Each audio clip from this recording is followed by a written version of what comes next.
Dan orang-orang yang sepuh-sepuh bilang, kadang juga anak kecil, misalnya dia itu habis main dari kebun wilayah tersebut, itu sering ngomong itu kali gede, bukan kali kecil seperti itu ya tinggal genangan-genangan, itu enggak. Nah, rumah itu dibuat, konon itu sampai ada yang meninggal juga, bro, waktu bikin.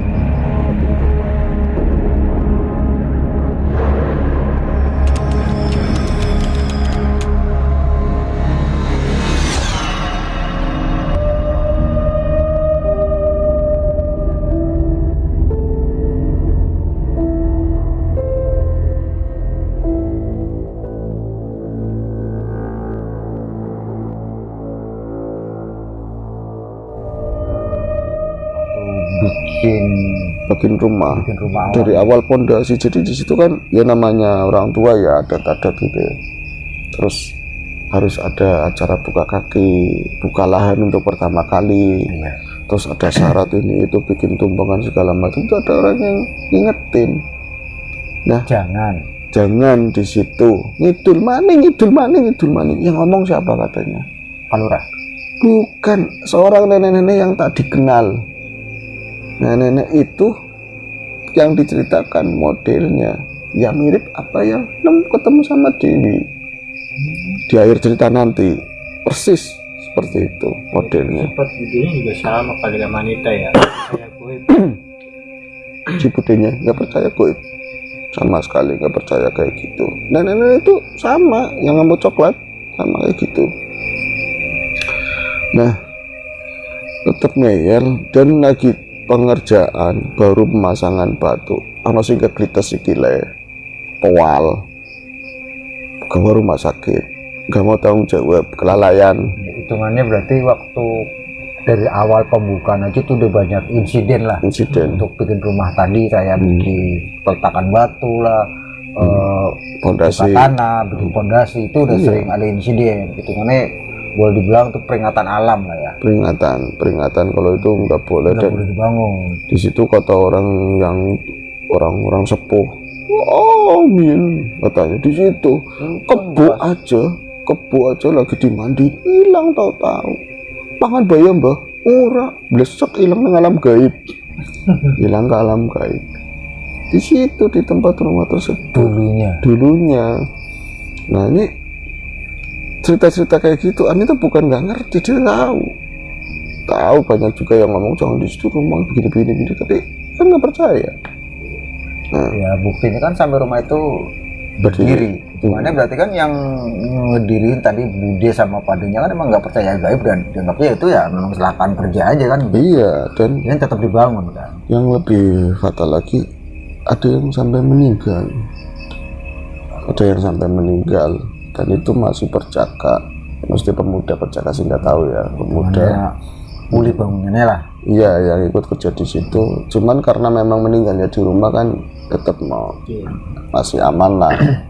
Tapi salah satu kulinya bilang sebelum kejadian si itu sakit ya, yang meninggal tadi kulinya. Iya, kulinya itu dia bilang katanya sering ketemu seorang nenek tua, walaupun siang-siang hari lah ya. Iya. Tapi biasanya menjelang lohor kayak gitu. Iya, ketemu sama nenek, terus nggak boleh, jangan di situ, jangan dibikin kayak kamar mandi, nggak boleh di situ, nggak boleh di situ, banyak larangan lah. Tapi kan yang lain juga nggak ngeliat.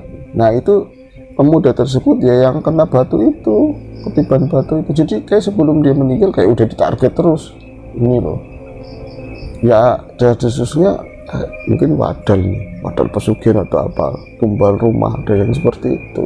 Cuman kan dianggapnya orang-orang, cuman kan nggak ada bukti. Akhirnya sampai rumah itu berdiri, dan orang-orang juga tahu ketika memang rumah itu sudah berdiri kan ada selamatan. Terus kemudian kan kalau ada acara apa kan sering undang orang ya tadi ya tahlil selamatan. Nanya orang, ibu-ibu juga ada yang ikut bantuin masak. Kamar si Joro ditempati, kamar itu nggak pernah ditempatin. Oh, berarti ada satu kamar ya? Ada satu kamar yang nggak ditempatin sama sekali. Dan pernah buka sekali waktu pernah buka, si padenya itu, suaminya itu buka ning kamar siji kuwe emang ora boleh ditempatin. Satu kamar itu nggak boleh ditempatin karena ada orangnya. Karena ada orangnya itu. Tapi orangnya gaib. Nah, tadi Anita itu datang ke rumah tersebut karena memang kamarnya nggak banyak, atau ada kamar ponakannya, terus dia juga nggak suka lah kamar bocah kecil.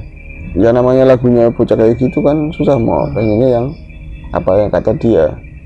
Terus kamar yang lain masa sama Pade sama budenya kan nggak mungkin. Akhirnya dia nunjuk kamar itu, kamar yang udah boleh diomong, walaupun tidak percaya gaib, tapi nyatanya emang ditutup. Artinya percaya cuma nutupin si tadi ya, Pade budenya.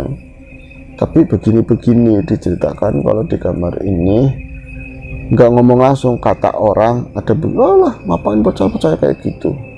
Terus pokoknya tidak percaya sama sekali dan minta supaya kamar itu dibuka buat dia tempatin. Nah, itu akhirnya ditempatin sama Anita. Mungkin dia tuh punya duit atau gimana ya, dirubah, nyampe dicat-cat dan kulingnya nggak ada yang mau ngerjain di situ. Jadi misalnya nyuruh, misalnya Pak Warjo itu tukang cat, enggak, maksudnya ya tukang batu lah ya, tukang tapi suruh ngecat nggak mau. Iya, terus pas sudah masuk rumah itu terus mau megang kamar itu, rolah mau orang liane baik, maaf aku diliane, aku ada pegangan lain, itu nggak ada yang mau. Sampai Anita itu, saya dicat sendiri kamar itu. Yang aneh buat budenya ya, itu kan yang cerita budenya lagi ya, berarti bude satunya lagi. Saya pernah lihat ke situ karena memang adik saya main ke sana, saya lihat kamarnya ditenggoni yuk gitu kan.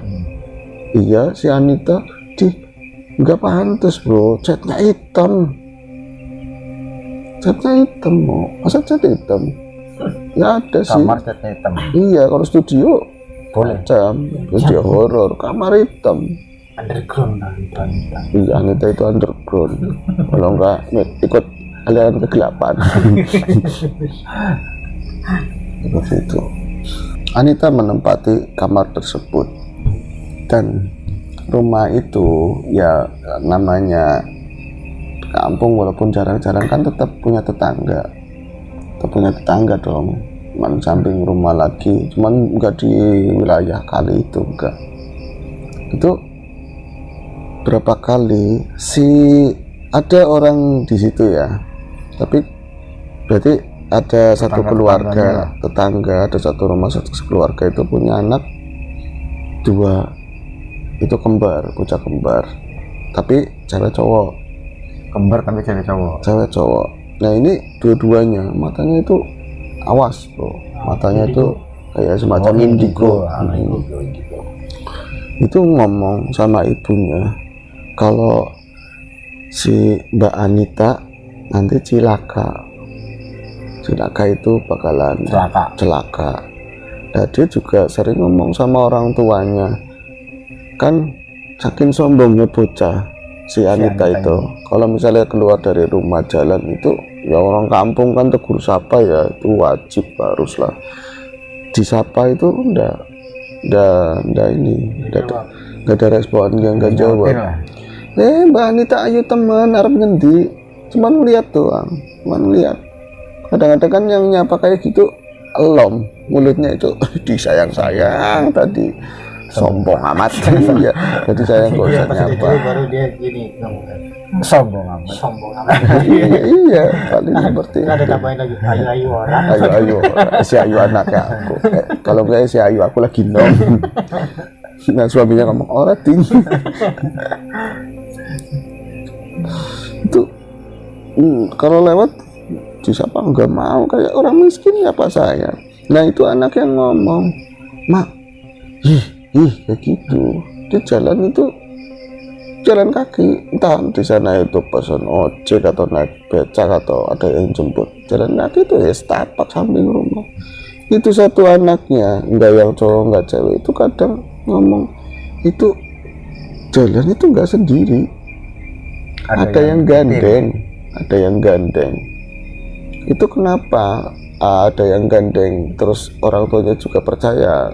Ya satu percaya kalau anaknya emang biasa ngelihat seperti itu. Yang keduanya, tangannya itu yang sebelah kiri sering begini bro, sering. Oh, si Anita kalau lewat. Iya, kalau lewat anak si tangan itu seperti memang ada dia yang gandeng. Jadi yang satu kadang melambai, kadang apa, beres-beresin, kadang cewek kan sering belum rambut itu sering kayak tangannya itu ada yang gandeng.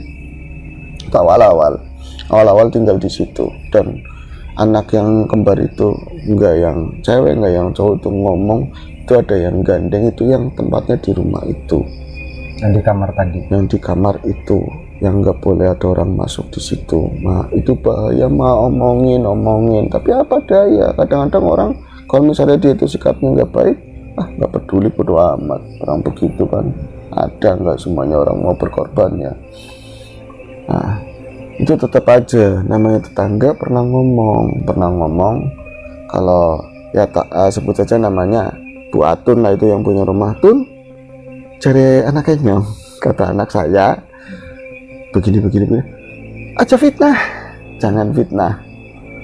Mau kalian mah dari dulu nggak seneng, wong niatnya rumah saya mau dibikin kandang ayam, sampai itu apa namanya, merasa eman apa bahasa Indonesia apa sih ya, lupa, merasa sayang. Jadi kalian itu marah sama saya, jadi kayak gitu cerita di gembor-gemborit, pasti udah dia ngomongin di pasar di mana aja udah dia yuk. Itu saya cuman mengingatkan, saya ingat hal itu tuh nggak ada kayak gitu, gaib itu nggak ada gimana, kamar aja nggak ditempatin. Kadang dia juga keceplosan cerita sendiri, ada setannya nang kono kayak gitu, ada setannya di situ, nggak mau dibilangin lah. Tapi anak yang dua itu ngeyel, tetap ngomong kasihan katanya, tetap aja ke Anita ya? Iya, paling nggak ke budenya lah. Dan itu juga dibilangin ke orang tuanya Anita, dan orang tuanya Anita ke situ juga nggak ada ini sama sekali, nggak ada respon sama sekali. Terus apa, makin matang dia itu sering jalan bukan di wayah-wayah atau di waktu-waktu jam normal, kadang jam 9 keluar. Dan lagi-lagi anak itu melihat ya sama itu ya, seorang yang katanya cuma bulu-bulu hitam, tinggi besar, gede, matanya merah, katanya seperti itu. Nanti juga kadang-kadang jam 1 malam, jam setengah 3 yang nggak pantas. Katanya kan mau kemana nggak tahu. jam segitu. Iya, mau kemana? Iya kan, budenya kan tidur juga, pada tidur. Iya, pada tidur. Tapi kalau ditegur, katanya nggak kemana-mana, kata budenya. Kata budenya nggak kemana-mana, di kamar malah. Iya, ada di kamar katanya. Cuma si anak yang indigo tadi juga orang lain lihatnya si Anita pergi. Anita pergi dicanggeng sama itu, sama sosok yang tinggi, gede lah seperti itu. Itu sampai kejadiannya berulang. Nah, saking penasarannya si orang tuanya bocah kembar itu, dia itu mainlah ke tempatnya. Mencoba bertamu ke rumah budenya, pastikan kalau si Anita itu bener ada di rumah atau apa tidak. Tadi yang dilihat dia lewat keluar sama adanya. Dan itu kebetulan jalannya sore, dan ya mungkin jam-jam tujuan malam, dan lagi-lagi anaknya tuh melihat dia jalan sama sosok hitam. Nah akhirnya kan masih pantas, pura-pura nanya apa, bawa jajanan, bawa kue, main ke situ. Terus yuk, belut yuk. Saya itu pengen numpang kamar mandi, burio, mana. Biasanya kurang respect, tapi kalau bawa canggingan kan semuanya pakai semua fasilitas saya. Umum. Ini burio. Itulah ke belakang. Sebenarnya si ibu itu dok diduk karena tapi sebetulnya dia lagi menyelidik. Pertama itu ngelewatin kamar tersebut emang tertutup, tapi wasintronya itu nggak enak banget. Sampai kamar mandi, perasaan ada yang ngintip. Mungkin suaminya orang itu, bukan suaminya Bude. Iya, Pas nasi ngintip ya suaminya Bude mungkin. Nah pas balik lagi kamar itu kan ya berapa lama masih tertutup, tahu-tahu tak buka sendiri. Ya mungkin dipikir karena Anita itu keluar dan tidak ada orang dong. Kamar itu buka sendiri. Krak. Jantungnya kayak pan copot. Saking kagetnya, dan di situ baunya, aromanya kayak aroma apalah campur-campur yang gak enak, kayak aroma kemenyan, rempah yang aneh gitu loh mau. Terus itu Tapi Anita ada di sana. ada di dalam. Anita ada di dalam, benar-benar ada di dalam. Dia itu ada duduk, karena buka sedikit begitu ya. Iya kan ngebuka sendiri kan otomatis kelihatan dari luar. Iya, Anita itu ada di dalam. Dia itu lagi duduk matung di depan kayak tiolet cermin. Mungkin cermin, dia sih nggak ngeliat cerminnya, tapi lagi kayak gitu, lagi rambutnya itu disisir-sisirin pakai jari kayak gini sendiri, kayak gini gerakannya nih, sisir-sisirin. Dan yang lebih ngeri lagi, di pundaknya itu waduh jari-jari gede megang begini bro. Kaget gak? Enggak dong. Cuma merinding doang. Iya, ada jari-jari gede begini, langsung begitu kan si ibu tersebut. Terus yuk aku kelalen lagi godok banyu, padahal saking takutnya. Oh ya wis, makasih. Mangkoknya ngasuk ya. Ini mangkoknya besok. Iya udah. Tuhan mangkoknya nanti lupa, mangkoknya dibalikin, berantem. Orang dulu kan begitu bro. Mangkok saya yang belakangnya ada catnya, yang biru, yang kuning, semacam-macam kan. Pulang itu mastiin ngomong sama suaminya, ada di dalam Pak, bisa nih ya Pak, bisa nih. Kenapa di dalam? Tapi anaknya kamu ngomongnya keluar, malah dimarahin anaknya. Jangan fitnah. Tapi ada tangannya begini. Tuh kan Mak, nggak percaya. Nah, nggak begitu lama anaknya itu, Mak pokoknya di sini aja, dipegangin sama anaknya berdua. Itu lewat Anita. Balik lagi. Buset, Anita dari luar ya, kok dari arah sana, setapak itu kan di dalam. Itu posisi tangannya gini, ada yang gandeng.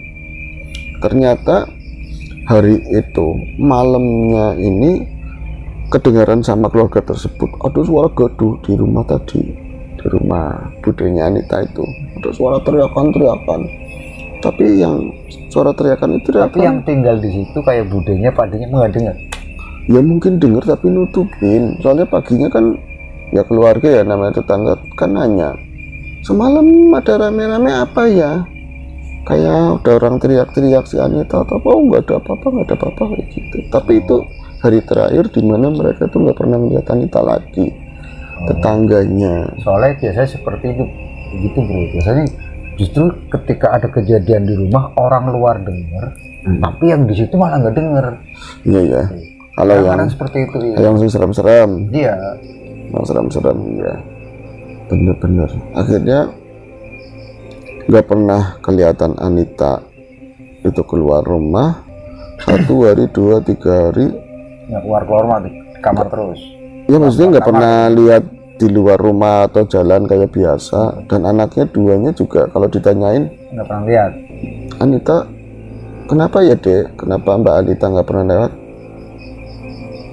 Kenapa kamu nggak mau jawab? Loh, kamu nggak tahu itu kenapa? Jadi kepo orang tuanya nanya-nanya. Aduh Anita, saya nggak berani ngomong. Saya masih kecil, nggak sanggup katanya, seperti saya masih kecil nggak sanggup. Ini kan aneh. Nah sekitar mungkin ada seminggu berikutnya, tahu-tahu orang tuanya Anita itu datang ke rumah tersebut, dan orang itu rame. Tapi keluarga sendiri tok mau itu ada yang digotong-gotong itu loh, digotong-gotong. Cuman nampak dari jauh gimana sih ya, mau penasaran, mau deketin juga gimana. Tapi ada tetangga yang lain ngomong, Anita kok gitu meriang, sudah seminggu di kamar cuman ngelonjor, cuman baru ngantuk, nggak bisa ngapa-ngapain. Kan lagi tadi kan dibawa sama keluarganya, mau dibawa pulang ke rumah katanya begitu, Mau dirawat di rumahnya sama mau dirawat di rumahnya, katanya mau dibawa ke rumah sakit. Nah itu nyatanya mau dibawa ke rumah sakit, nggak ada tadi ya, sembuhan, nggak ada penyakit, nggak ada apa. Biasanya kan pihak rumah sakit kalau misalnya itu secara medis nggak ada, iya pulang. suruh alternatif itu ternyata pulang. Dan namanya warga kalau ada orang sakit kan tetap nengokin. Iya. Biasa nanti ada bukunya ada bukunya 20.000 catat kondangan. Itu enggak sih, tapi ada yang seperti itu sangat memprihatinkan. Jadi kelihatannya cuman kalau misalnya orang tadinya badannya seger terus makin kurus kan, menghitam, makin layu, menghitam, tua, itu seperti itu. Tapi yang paling mengenaskan matanya itu terbuka terus, dan cuman air matanya itu ngalir. Tadinya itu sering banyak katanya, tapi makin kesini makin sedikit. Itu seperti itu yang terjadi di dirinya Anita. Namun bocah kembar yang dua itu tetap nggak mau membuka itu kenapa? Iya, apa yang terjadi dengan Anita? Kita balik lagi ya cerita ke awal. Kejadian yang seperti itu kan kemudian sampai berbulan lamanya dan nggak ada kesembuhan. Iya, prospek, nggak ada kemajuan yang berarti dalam kesehatannya Anita. Malah justru dia semakin parah dan ya makin memprihatinkan lah. Sampai pada akhirnya Dewi itu kan mendengar cerita dari budinya yang jualan warteg. Sementara Sopan mungkin ikut nangis juga ketika cerita itu. Iya iyalah, namanya sahabat. Si Dewi itu kan sahabat kan. Ya, Sopan ikut mendengarkan terus ngomong sama Dewi, kami dengar. enggak, kamu nangis Dek, ini ada sapu tangan nggak mau. Sapu tangan biasa buat kuli kan diikat di sini kan buluk banget kan. Akhirnya pakai ini, ada tisu Komas. Oh iya ya oh iya lugu banget bukan. Itu akhirnya apa, dia itu malamnya setelah dari warung tersebut Si Dewi pulang baru saja Sopan itu, Mas mau mampir? Enggak sih, Sopan itu baik banget. Dia itu nggak ada, mungkin jorok ada pikiran pemuda, tapi imannya luar biasa. Dia itu si Sopan kan lupa sih. Iya, saya permisi dulu ya Dewi nanti besok saya berangkat kerja lagi. Ya iyalah, ya kerja kirain mau kesini lagi, kerjanya di situ sampingnya. Nanti besok ketemu lagi sayang. Ada pulang itu lagi nganterin sampai ke pagar. Dan kalau di kosan cewek ada tamu di luar, ada meja khusus bagi orang, tamunya di luar ya, dan nggak boleh lewatin jam sekian gitu kan. Akhirnya dianterin lah ke gerbang. Pas dia balik lagi, betapa kagetnya si tadi Dewi. Nenek itu ada lagi, dan posisinya bukan di depan tadi ya, pintu enggak, tapi di pojokan yang lempengan depan kamar mandi. Dia cuman ngeliatin lagi-lagi itu kayak di paus kapindengan, seolah-olah dia itu nggak ada gerakan mulut, tapi iya, seolah-olah ngomong temanmu itu tolongin, seolah-olah ngomong seperti itu. Dan dia nggak nanggepin apa-apa, langsung tutup pintu, dikunci, terus kekebanyi. Iya, tutupan selimut, bantal. Padahal di awal pertama itu ya, dan itu kan malah bilang celaka iya. Ujungnya suruh nolong gitu. Aneh, apa ini? Nenek jelas kalau yang seperti itu bukan bangsa kita. Jelas bukan. Dulu kayak semacam ngancem, tapi ini kok kebalikannya. Sebenarnya apa sih? Tapi ini saya merasa kalau dia itu menyampaikan pesan, saya suruh nolongin Anita. Itu semalaman tuh lama nggak bisa tidur. Sampai kan kadang-kadang orang takut atau orang sakit kalahnya sama lelah. Kalau dia terlelap, terus pagi harinya pokoknya saya harus ada dorongan, entah ada dorongan mungkin ya kawan ya, terus sudah tahu ceritanya seperti itu, siapa sih orang yang nggak kasihan teman dekat.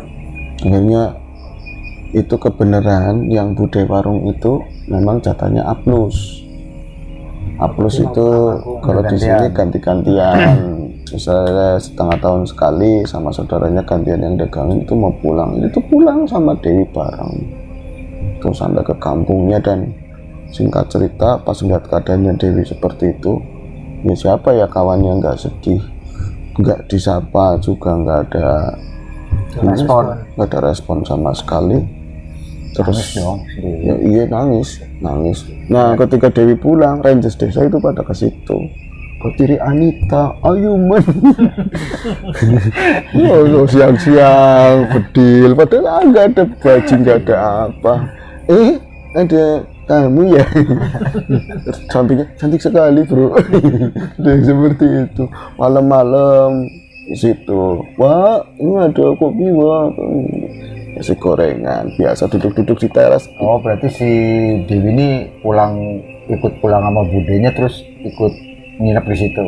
Iya, di rumah ibunya. Sambil nengokin ya. Iya, tapi nggak Iya, berani. di rumahnya si Anita. Dan nginep di rumahnya si Anita mungkin. Iya. Sambil nunggu Anita gitu ya. Iya. Nengokin gitu ya. Makanya kan kadang-kadang pemuda Rangers itu ke tempat orang tuanya Anita, ternyata nggak ada Dewinya ke rumah budenya. Nah kamu nge, jadi primen pang Devis. Ya Allah, ini mengarang itunya ya, nggak bisa sebut. Tapi Rangers saya ngalamin begitu dulu. Dulu kan sering kayak gitu kalau Lebaran.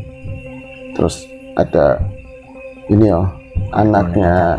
Iya, anaknya atau saudaranya orang kampung, ngomongnya lu gue cakep-cakep kan, terus ke sawah, terus itu indah banget, itu apa sih?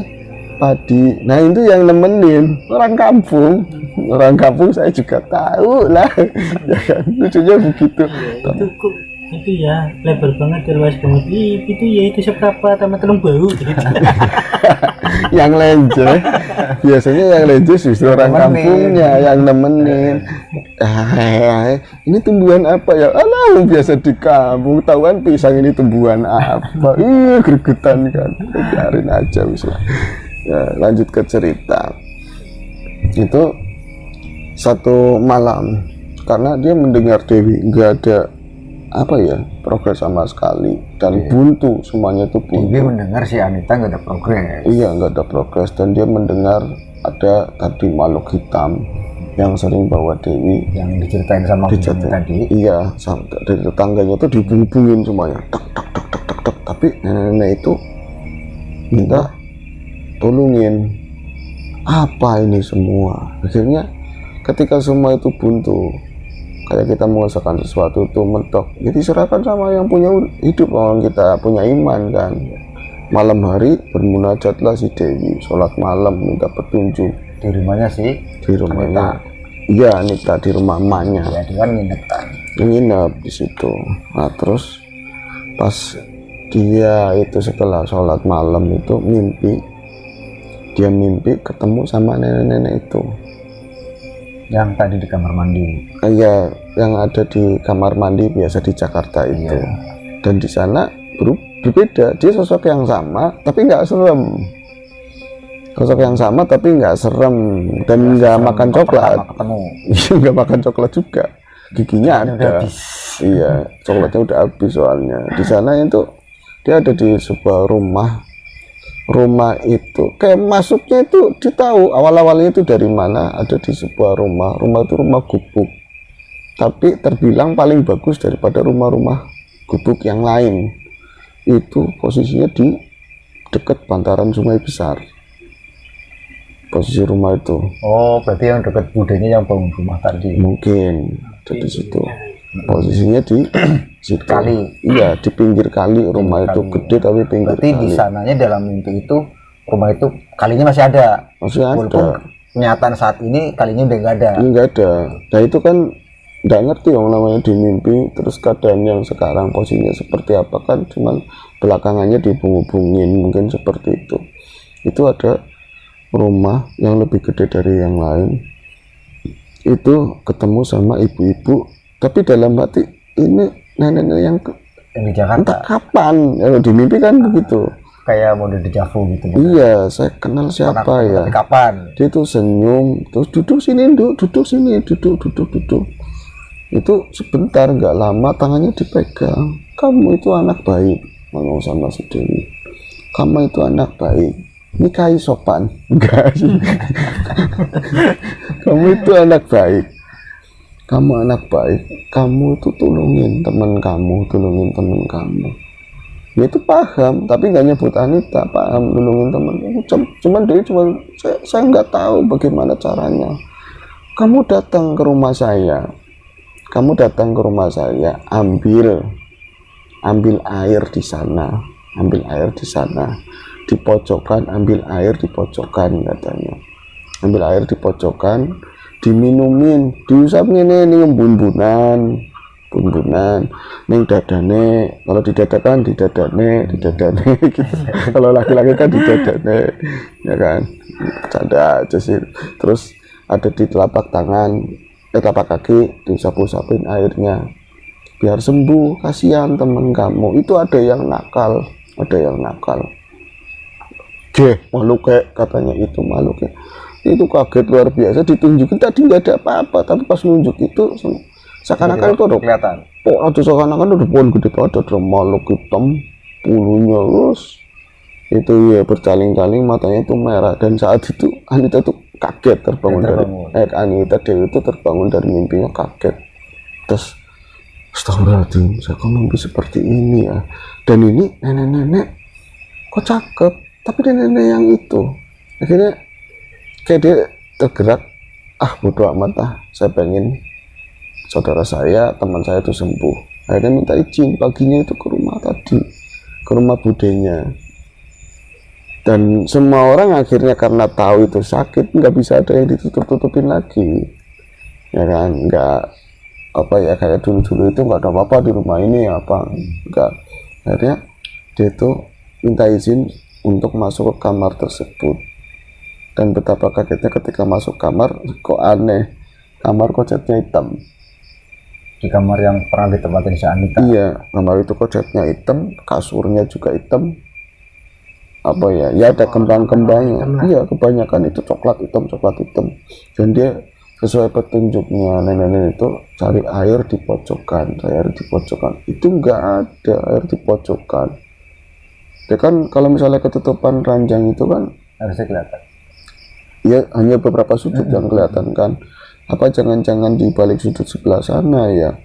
Tapi dia itu ketika masuk, hawanya itu enggak enak ya, merinding. Dan banyak dia melihat ceceran kayak macam entah ijuk, entah bulu, entah rambut, tapi gede-gede banget. Kaku itu berserakan di lantai, banyak di lantai, di kasur itu banyak sekali. Kayak semacam buluh gitu ya. Ya kayak sapu ijuk lah modelnya, kayak hitam-hitam kan. Dan ketika kesentuh sama kulitnya Anita itu semenggerang Gatel, sakit panas gitu loh, seret seperti itu. Dia akhirnya mendik-mendik itu menghindari itu. Budaya ada sapu enggak, kok kiringannya, tapi nggak ngomong kalau di situ ada itu, disapuin supaya dia melangkah itu nggak kena sama bulu itu.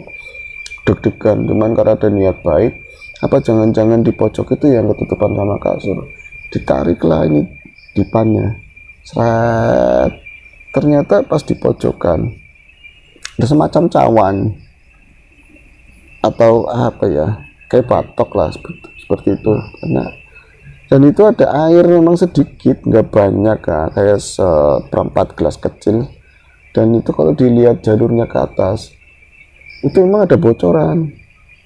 Oh, kayak inian genteng. Iya, karena rembesan genteng bocor itu loh, terus ngalir itu nyampe ke situ. Dan tanah di samping-sampingnya itu juga ubinnya itu basah.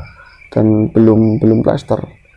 Basah, kemungkinan kalau hujan gede sampai tumpah-tumpah. Iya. Ya kan, karena basah itu akhirnya orang petunjuknya seperti itu. Islah dibawalah itu, diambil. Langsung ada plastik bude, itu di belakang. Dimasukin ke plastik sama cawan-cawannya itu. Iya, masukin ke tas. Ngomong-ngomong sama si bude itu, kalau saya itu ngambil air untuk menyembuhkan Anita, saya kan aslinya nggak begitu. Akhirnya singkat cerita pulanglah ke rumahnya ibunya Anita, ketemu sama Anita, terus ngomong matur sama orang tuanya Anita. Saya itu dimimpiin begini seperti yang sudah diceritain tadi ya. Bagaimanapun kesembuhan itu dari Gusti Allah Ta'ala, saya sampaikan kan orang tuanya. Bagaimanapun ini cuman syariatnya, dan saya itu dapat petunjuk itu aja dari mimpi. bisa benar bisa enggak, tapi kan doa orang tua mak pak, panggilnya mak pak, itu lebih inilah lebih mendalam. Kalau doa orang tua tolong diridhoi dengan cara seperti ini nggak ada orang, dan ini juga air, kalau misalnya nggak sembuh juga nggak fatal, akibatnya juga ada apa-apa gitu kan. Tolonglah didoain juga sama kalian orang tuanya, itu entah dibaca Fatihah atau apa, itu ditiup-tiup airnya itu sama orang tuanya Anita. sama orang tuanya Anita sendiri, dan minta maaf atas kelakuannya Anita yang kemarin-kemarin atau apalah seperti itu. Kemudian sesuai cara yang diajarkan sama nenek itu, diusap-usap-usap, sembuh kan harusnya. Nggak ada apa-apa, itu biasa aja begitu. Cuman ada kejadian aneh ketika si Dewi itu ngusap-ngusap itu, orang tua perempuannya dia itu ngomong, tadi embuh ya mbak, tadi itu nggak tahu ya dek, pas kamu itu ngoles-ngoles air itu saya ngeliat di belakang kamu ada ibu-ibu tua, nenek-nenek. Ya dulunya merinding lagi ya, masa juga ada apa-apa. Nah, suaminya ngomong, emang ada bu, aku beruh sampean matane werwe apalah gitu kan. Itu katanya seperti itu. Jadi sisi lain dia takut, sisi lain dia juga mantap, artinya nenek itu emang hadir nyaksiin saya seperti ini. Dan yang kerennya lagi, ketika mereka itu selesai, tadi ya Dewi selesai ngoles-ngolesin air tadi di beberapa tempat, di sisi lain itu mereka mendengar teriakan keras bro, teriakan keras, karena rumahnya itu sama rumahnya budenya Anita itu kan ini nggak jauh. Ternyata teriakan itu dari bocah kecil yang indigo itu. Teriakan dari situ, jerit kan. Akhirnya kan Dewi juga keluar, ada apa. Itu penasaran, pada lari ke anak yang kecil tadi. Anak kecil itu tadi. Ternyata anak kecil itu yang perempuan itu ngomong tadi, emas saya, kakak saya yang indigo juga sama kakaknya itu. Iya, itu tadi berantem sama makhluk yang hitam gede yang biasa nenteng Mbak Anita. Nah, masa kamu di mana? Itu lagi nunjuk itu di samping rumahnya itu. Tapi yang kelihatan sama orang-orang Dewi ya cuma duduk. Cuman katanya si adiknya itu lagi berantem di situ dan dibantuin sama nenek-nenek. Dibantuin sama nenek-nenek tua. Nah, nenek tua siapa? Itu baru ngomong nenek tua yang ada di kamar itu. Nenek tua yang ada di kamar itu, artinya yang di kamar itu yang tinggal ya tempat Anita. Iya. Waktu Anita baru datang dari Jakarta. Iya, kamar itu yang katanya ada setannya itu kamar nenek-nenek itu. Angel wis bro, angel, tapi urutannya jadi kayak jelas sih, ya kan. Ternyata nenek itu yang tinggal di rumah itu, prasangkanya kan mungkin ya makhluk hitam itu yang ada tempat tersebut. Ternyata pas makhluk yang itu, iya, makhluk itu justru kiriman dari seseorang lain. Kenapa mereka tahu seperti itu? Karena kejadian ini semuanya aneh dan manggil salah seorang kiai atau ustadz di wilayah tersebut, terus ngomong katanya ini yang bawa Anita itu dibawa di alam sana udah lama, yang bawa itu makhluk hitam kiriman yang dia itu ada masalah di pabrik, dia kerja dulu. Iya, cuman memang memang selamat, dilalai pulangnya ke rumah ini. Dan dulu di sini tuh rumah itu dulu ada gubuk pinggir kali, yang tinggal itu seorang ibu tua sendirian, dan dia itu dulu punya anaknya itu nakal, nggak bisa dibilangin, sampai akhirnya kehilangan anak tersebut. Dan dia tahu yang nempatin dilalai ya Anita, sing bocahnya model kayak gitu, dan nggak pengen kejadian itu berulang. Akhirnya justru nulungin. Nah itu kayak setelah ini kata ustadznya, kamar itu bisa ditempatin. Loh kok iya, kayak semacam dia tugas itu selesai gitu loh, kayak udah legowo lah. udah legowo. Iya, kayak dulu dia merasa nggak becus sampai anaknya itu sampai celaka. Sekarang ada anak yang seperti itu bisa tertolong, dia akhirnya selamat. lega. Iya, itu seperti itu bro ceritanya. Dan Anita Setelah itu si Anita jadi berangsur membaik. Setelah itu kan Anita balik lagi ke kos-kosan sana, tapi nggak kerja lagi di tadi ya, Pindah kerja. pindah kerjaan. Kemudian kerjaan, Sopan ngeliat cantik kan Anita kan sama Sopan. Enggak sih, akhirnya apa ya, sifatnya perangainya berubah dan dia percaya sekali dan cerita sama si Dewi. Setelah perjalanan itu berbulan itu, disanya itu sebentar nggak lama, tapi dipaksa ngelayanin seorang pria yang badannya keker apa kasar apa, tapi setiap mau diapain itu ada yang nolongin nenek-nenek terus di sananya seperti itu. Tapi saya mau keluar nggak bisa, sampai satu ketika kayak disiram air dingin adem, total saya udah baringan. Mungkin air itu kali bro. Iya ya, air yang dari situ. Iya, itu aja lah ceritanya, udah sangat lama ini ya. Cerita dari tadi siapa, Mbak Dewi ya, pernah mengalami sebuah peristiwa yang dialami temannya. Muter-muter susah untuk di ini, cuman ada hal yang semacam itu. Iya, ada hal semacam itu, dan kita nggak boleh meniadakan. Ini memang hal yang di luar ada, bahwa sebetulnya ada antara ada dan tiada, antara ada dan tiada. Asik. Lagunya siapa ya bro? Itu. Nah, itu cerita dari kami hari ini, semoga menghibur teman-teman semuanya. Dan apabila guyonan kami itu berlebihan atau ada kata-kata yang kurang berkenan, kami mohon maaf sebesar-besarnya. Iya, inilah kami di sini. Dan insya Allah kita akan jumpa lagi di sesi berikutnya, di video berikutnya di AAS. Tonton kami selalu, dan jangan lupa yang pengen kirim-kirim cerita ke sini, ada link di deskripsi. Biasanya kami juga ada live TikTok ya, biasanya di jam-jam 10-an ke atas lah. Monggo yang pengen ngobrol-ngobrol langsung, itu aja. Cerita langsung juga boleh.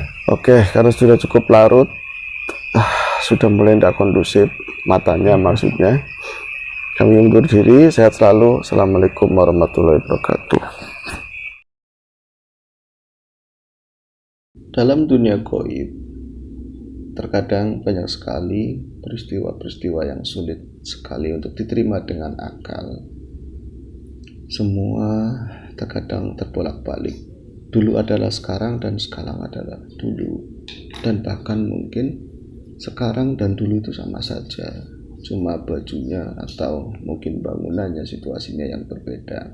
Seperti cerita yang baru saja kita dengar itu, kenapa di awal itu seorang nenek tua mengancam Dewi, mengancam Anita, namun pada akhir cerita justru dia adalah sosok menolong.